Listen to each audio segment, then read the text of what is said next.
Assalamu alaikum. My name is Muhammad Talha. Today, the topic which I explained to you is called the languages of Islamic Republic of Pakistan. First, I will define what is the language. Language is a system of conventional spoken or written symbols by means the human beings and other participants express themselves.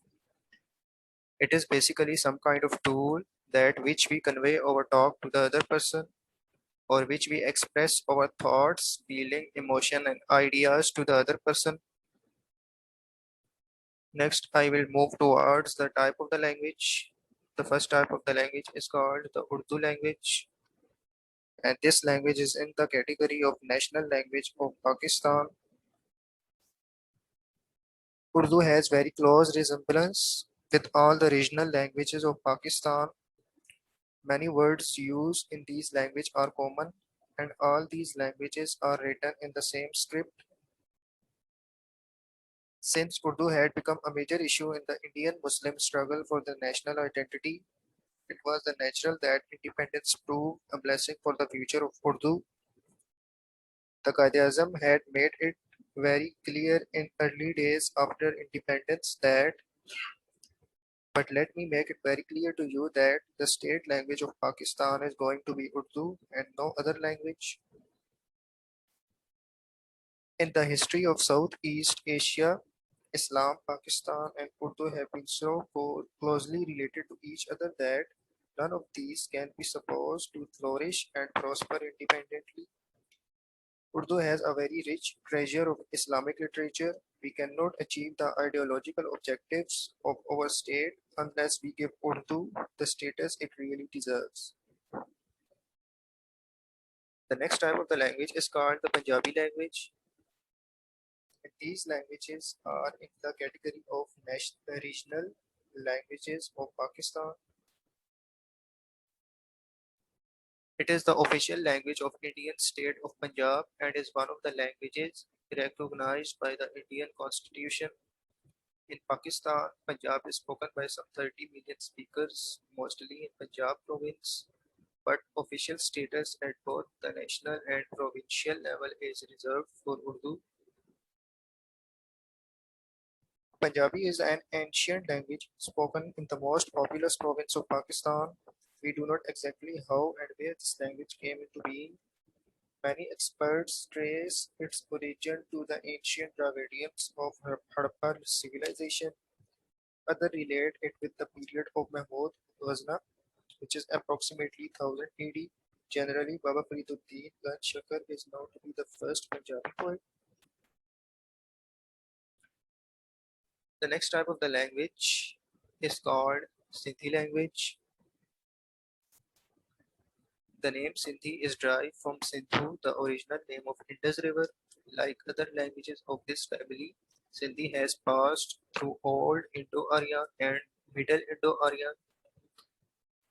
Sindhi is one of the oldest languages of subcontinent with a rich culture and extensive literature, and is one of the major languages of Pakistan. After the partition of India, numerous Sindhi Hindus migrated from Sindh and settled in the central, western, and northern parts of India. Sindhi is not only spoken by in the Indo-Pakistan subcontinent, but is also spoken by approximately 400,000 peoples as their first language in as their first language. The dialects of the Sindhi language are spoken in the lower Sindh and Rajasthan, which are known as Ladi, Kachi, Kathiawadi, and Thari. Similarly, Chogali, Kandavi, Fikri, Lasi, Kachi, and Jaini are the Sindhi dialect used in the different parts of Balochistan. Other famous accents are Kohistani, Saraiki, and Bicholi. The next type of the language is called Pashto language. The language is said to have originated in the Gandhara district of Afghanistan and is said to be the one of the two administrative and national languages of Afghanistan. Dari, a Persian language, which is the other language that is spoken by the people of Afghanistan. According to the Article of 20 of the Constitution of Afghanistan, The Afghan national anthem will be in the Pashto, and Pashto will be retained as the first language of Afghanistan. Now I will explain the phases of Pashto literature, keeping in the view the written words available. Critics divide Pashto literature in four phases, but I expect only three phases. The first phase is between 8th and 15th century. In this phase, the first Pashto poet Amir Kharoor was born. Qasidis of Ghiyasuddin Gulban and Sher Shah Suri were composed, and Baizad Ansari, a famous poet, lived during this period. The second phase is between 16th century and 17th century. Renowned Pashto writer Akhund Rayuza belongs to this age. Living Pashto legends Khushaal Khan Khattak and Rahman Baba were also composed during this period. And the third phase is between 17th century and 18th century. During this period, famous religious scholar Mian Umar and writer like Mullah Abdul Rashid, Sadat Khan, and Qasim Ali Afridi are especially notable. Pashto has three major dialects or accents: North dialect, South Western dialect, and the dialect of Zai tribes. And the last type of the language is called the Balochi language.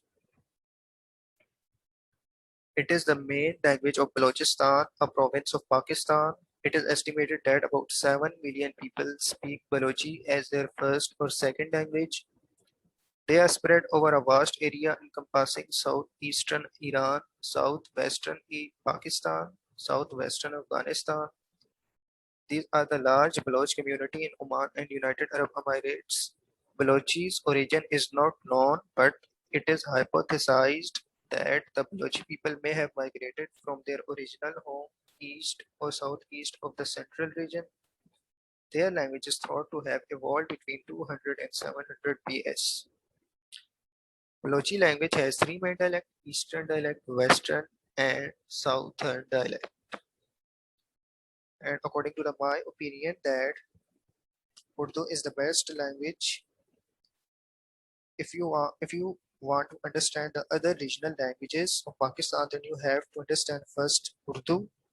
Then you understand other languages very easily. So that is my opinion, and that is my whole topic. I hope this video is going to be useful for you. Thank you very much. That's all I have to say.